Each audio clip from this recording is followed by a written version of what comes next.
अब हम लोग केस 2 देखते हैं। इस केस में हमारे पास एक यूनिफॉर्म हॉलो कोन दिया गया है और हमें यह बोला गया है कि इस यूनिफॉर्म हॉलो कोन का इस वर्टेक्स ए से गुजरने वाले एक्सिस के about moment of inertia calculate कीजिए, जो एक्सिस इस बेस के पैरेलल होता है। क्लियर है?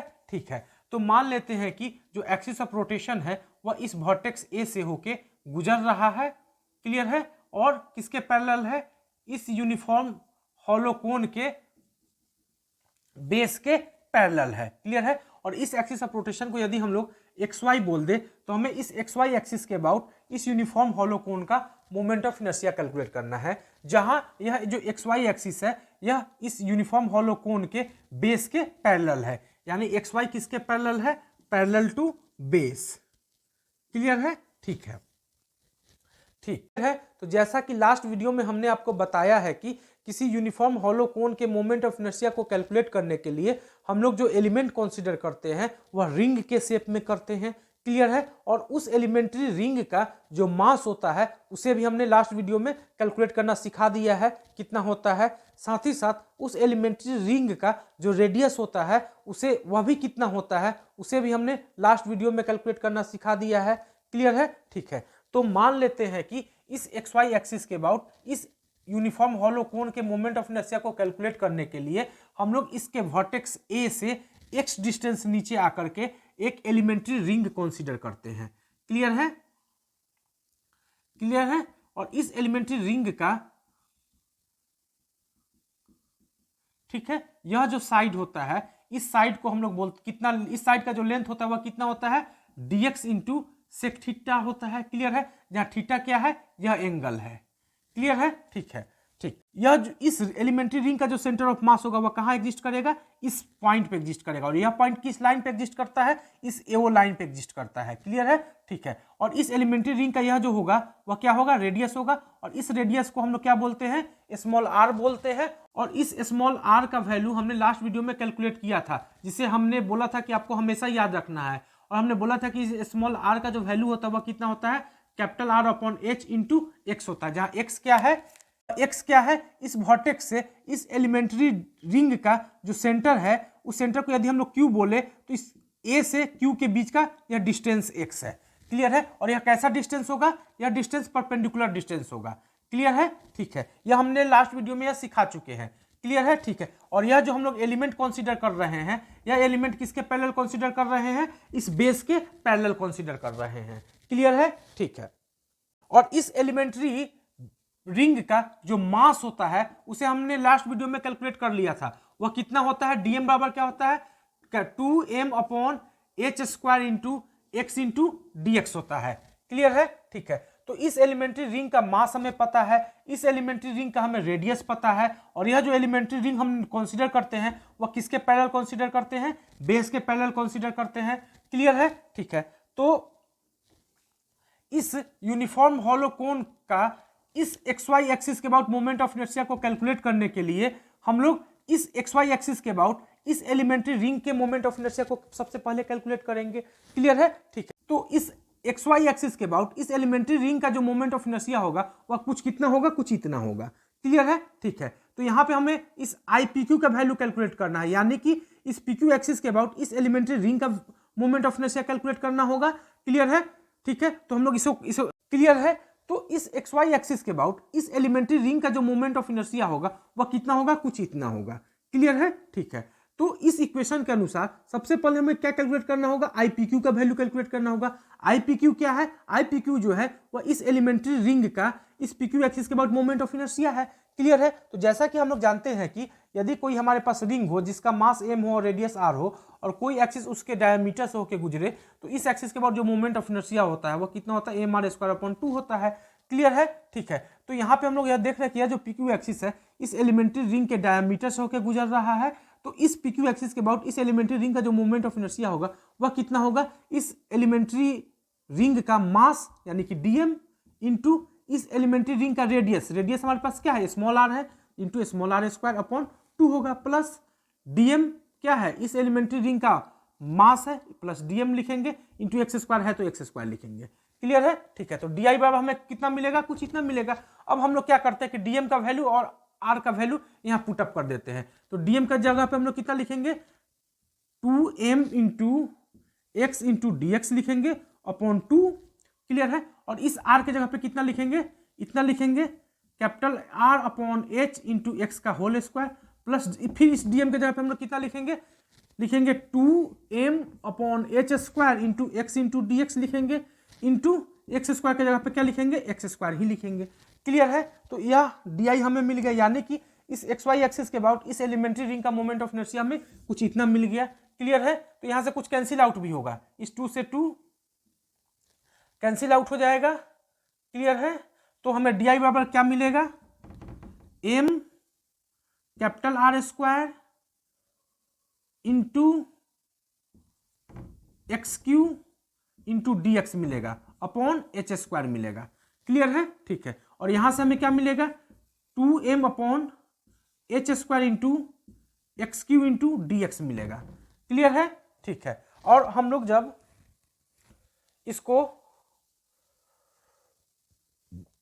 क्लियर है तो हम लोग यहां देख रहे हैं कि यहाँ पे m कांस्टेंट है, r कांस्टेंट है, h कांस्टेंट है, क्योंकि m क्या है इस यूनिफॉर्म हॉलो कोन का मास है m, क्लियर है। r क्या है, r जो है इस यूनिफॉर्म हॉलो कोन का या बेस का रेडियस है, क्लियर है। h क्या है, h एओ है, यानी कि हाइट ऑफ यूनिफॉर्म हॉलो कोन है, क्लियर है। तो m r h क्या है कांस्टेंट है। तो यहाँ पे वेरिएबल कौन सा क्वांटिटी है, x वेरिएबल है। तो हम लोग क्या करेंगे, क्लियर है। तो हमें इस एक्स वाई एक्सिस के अबाउट इस एलिमेंट्री रिंग का मोमेंट ऑफ इनर्शिया कितना मिल गया, इतना मिल गया, क्लियर है। हमें क्या चाहिए इस एक्स वाई एक्सिस के अबाउट इस यूनिफॉर्म हॉलो कोन का मोमेंट ऑफ इनर्शिया चाहिए, क्लियर है। तो हमें क्या मिल गया इस एक्स वाई एक्सिस के अबाउट इस एलिमेंट्री रिंग का मोमेंट ऑफ इनर्शिया मिल गया इतना। हमें क्या चाहिए इस एक्स वाई एक्सिस के अबाउट इस यूनिफॉर्म हॉलो कोन का मोमेंट ऑफ इनर्शिया चाहिए। तो इस एक्स वाई एक्सिस के अबाउट इस यूनिफॉर्म हॉलो कोन के मोमेंट ऑफ इनर्शिया को कैलकुलेट करने के लिए हम लोग क्या करेंगे, दोनों साइड इंटीग्रेट कर देंगे विथ प्रॉपर लिमिट के साथ, क्लियर है, ठीक है। तो यहाँ पे लिमिट डालने के लिए हम लोग देखेंगे क्या कि m कांस्टेंट है, क्यों, क्योंकि m जो है वह इस यूनिफॉर्म हॉलो कोन का मास है। r कांस्टेंट है, क्यों, क्योंकि r जो है इस यूनिफॉर्म हॉलो कोन के बेस का रेडियस है। और h क्या है, h इस यूनिफॉर्म हॉलो कोन का हाइट है, क्लियर है। तो यह कांस्टेंट है। यहाँ पे वेरिएबल कौन सा क्वांटिटी मिलेगा, हमें x मिलेगा। तो x को देखते हैं, x का जो मिनिमम वैल्यू होगा वह कहाँ मिलेगा हमें यहाँ, क्यों, क्योंकि सबसे छोटा डिस्क कहाँ बनेगा, सॉरी क्यों, क्योंकि सबसे छोटा जो रिंग बनेगा वह कहाँ बनेगा, यहीं पे बनेगा। तो यहाँ पे x का जो मिनिमम वैल्यू होगा वह क्या होगा 0, और x का जो मैक्सिमम वैल्यू होगा वह कहाँ मिलेगा हमें, यहाँ पे मिलेगा, क्यों, क्योंकि जैसे यहाँ से हम लोग बढ़ते आएंगे तो x यहाँ पे हमें क्या मिलेगा, मैक्सिमम वैल्यू मिलेगा। और यहाँ पे x का मैक्सिमम वैल्यू कितना होगा, स्मॉल h के इक्वल होगा, यानी कि x कहाँ से कहाँ तक वैरी करेगा, 0 से लेके h तक वैरी करेगा। तो हम लोग यहाँ पे लोअर लिमिट कितना डालेंगे 0 और अपर लिमिट क्या डालेंगे स्मॉल h, लोअर लिमिट कितना डालेंगे 0 और अपर लिमिट कितना डालेंगे स्मॉल h डालेंगे, क्लियर है, ठीक है। और हम लोग यह मान लेते हैं कि इस एक्स वाई एक्सिस के अबाउट इस यूनिफॉर्म हॉलो कोन का जो मोमेंट ऑफ इनर्शिया है वह i है। तो इस डी का इंटीग्रेशन कितना हो जाएगा, i हो जाएगा। तो हम लोग i बराबर क्या लिखेंगे, क्लियर है। तो यहां हम लोग यह देख रहे हैं कि यह पूरा टर्म क्या है, कांस्टेंट है। तो इस कांस्टेंट को हम लोग बाहर निकाल देंगे, एच स्क्वायर बाहर आ गया, अंदर क्या बचा x Q upon D x बचा, 0 से लेके कहां तक h तक, प्लस यहाँ पे हम लोग देख रहे हैं कि यह जो टर्म है यह कांस्टेंट है, यह बाहर आ जाएगा।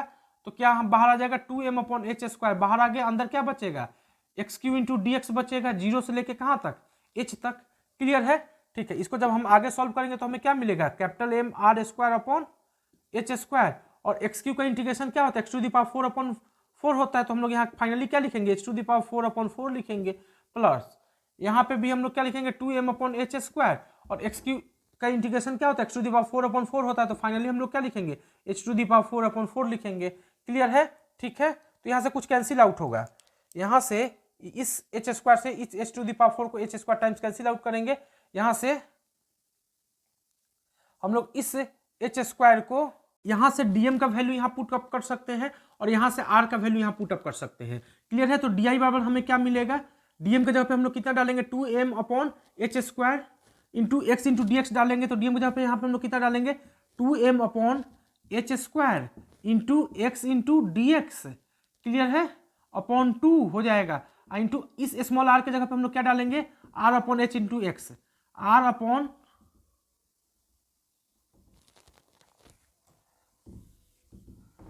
क्लियर है, क्लियर है। तो अब हम लोग यहाँ पे डीएम का वैल्यू यहाँ से पुटअप कर सकते हैं। तो डीएम का वैल्यू हम लोग यहाँ पुटअप करेंगे तो क्या मिलेगा हमें, डी आई बराबर हमें मिल जाएगा 2m/h² into x into D x. Clear है। साथ ही साथ हम लोग यहाँ से स्मॉल आर का वैल्यू पुटअप कर सकते हैं। क्लियर है। और स्मॉल आर की जगह पे हम लोग क्या डालेंगे, कैपिटल R/h इंटू एक्स का होल स्क्वायर, होल बाई क्या लिखेंगे 2 प्लस यहाँ पे फिर हम लोग डीएम का वैल्यू यहाँ से पुटअप कर सकते हैं। डीएम की जगह पे हम लोग क्या लिखेंगे 2m/h² into x into D x into x square. Clear है। ठीक है। तो इसको जब सॉल्व करेंगे तो हमें क्या मिलेगा, डी आई बराबर हमें मिल जाएगा, इस 2 से इस 2 को कैंसिल आउट करेंगे तो हमें मिलेगा कितना, m into R² upon h² into h² यानी h⁴। क्लियर है। Into x² into x³ into dx। Clear है। प्लस यहां से हमें क्या मिल जाएगा 2m/h² x³ into dx। Clear है। ठीक है। यानी हमें इस xy एक्सिस के अबाउट इस एलिमेंट्री रिंग का जो मोमेंट ऑफ इनर्शिया मिल गया वह इतना मिल गया। क्लियर है। ठीक है। हमें क्या चाहिए, इस xy एक्सिस के अबाउट इस यूनिफॉर्म हॉलो कोन का मोमेंट ऑफ इनर्शिया चाहिए। तो हम लोग करेंगे क्या, क्लियर है। तो हमें इस xy एक्सिस के अबाउट इस एलिमेंट्री रिंग का मोमेंट ऑफ इनर्शिया कितना मिल गया, कुछ इतना मिल गया।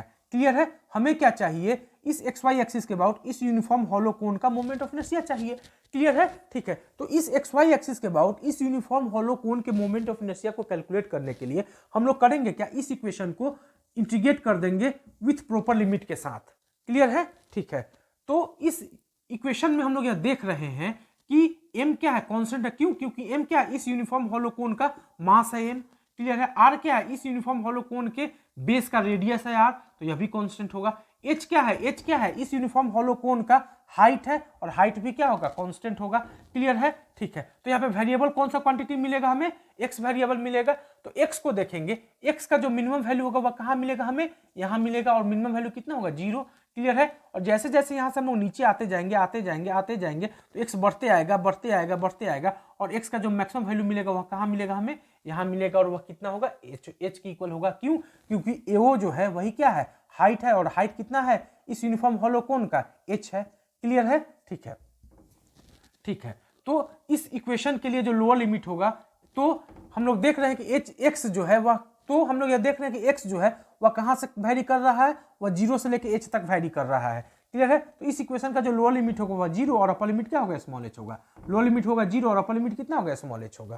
क्लियर है। ठीक है। और हम लोग इस यदि क्लियर है, और हम लोग यदि इस xy एक्सिस के अबाउट इस यूनिफॉर्म हॉलो कोन के मोमेंट ऑफ इनर्शिया को i बोल दे, तो इस di का इंटीग्रेशन क्या हो जाएगा, i हो जाएगा। तो i बराबर हम लोग क्या लिखेंगे, तो हम लोग यह देख रहे हैं कि यह पूरा टर्म क्या है, कांस्टेंट है, तो इंटीग्रेशन से क्या आ जाएगा, बाहर आ जाएगा। तो mr² अपॉन h⁴ बाहर आ गया, अंदर क्या बचेगा, x³ बचेगा इंटू dx, 0 से लेके कहाँ तक, h तक, प्लस यहाँ हम लोग देख रहे हैं कि यह भी टर्म क्या है, कांस्टेंट है, इंटीग्रेशन से बाहर आ जाएगा, यानी कि 2m अपॉन h² बाहर आ गया, अंदर क्या बचेगा, x³ इंटू dx, 0 से लेके कहाँ तक, h तक।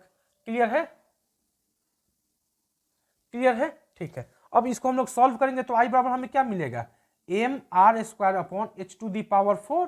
x³ का इंटीग्रेशन क्या होता है, x⁴/4 होता है, तो हम लोग फाइनली क्या लिखेंगे, h⁴/4 लिखेंगे, प्लस यहाँ से क्या मिलेगा, 2m/h² मिलेगा, और x³ का इंटीग्रेशन क्या होता है, x⁴/4 होता है, तो फाइनली हम लोग क्या लिख सकते हैं, h⁴/4 लिख सकते हैं। क्लियर है। ठीक है। तो यहाँ पे कुछ कैंसिल आउट हो जाएगा, यहाँ पर हम लोग देख रहे हैं कि इस h⁴ और यह h⁴ आपस में कैंसिल आउट हो जाएगा, और यहाँ इस h² से h⁴ को h² टाइम्स कैंसिल आउट कर देंगे। क्लियर है। और इस 2 से इस 4 को 2 टाइम्स कैंसिल आउट करेंगे, तो हमें i बराबर फाइनली क्या मिल जाएगा, mr²/4 प्लस mh²/2। क्लियर है। यानी कि इस xy एक्सिस के अबाउट इस यूनिफॉर्म हॉलो कोन का जो मोमेंट ऑफ इनर्शिया होगा वह कितना होगा, इतना होगा, जहां xy एक्सिस जो है वह किसके पैरेलल है, बेस के पैरेलल है। क्लियर है। ठीक है। तो आप इस प्रॉब्लम को एक बार देखिएगा, समझिएगा, और इस प्रॉब्लम को खुद से सॉल्व कीजिएगा। Okay, thank you.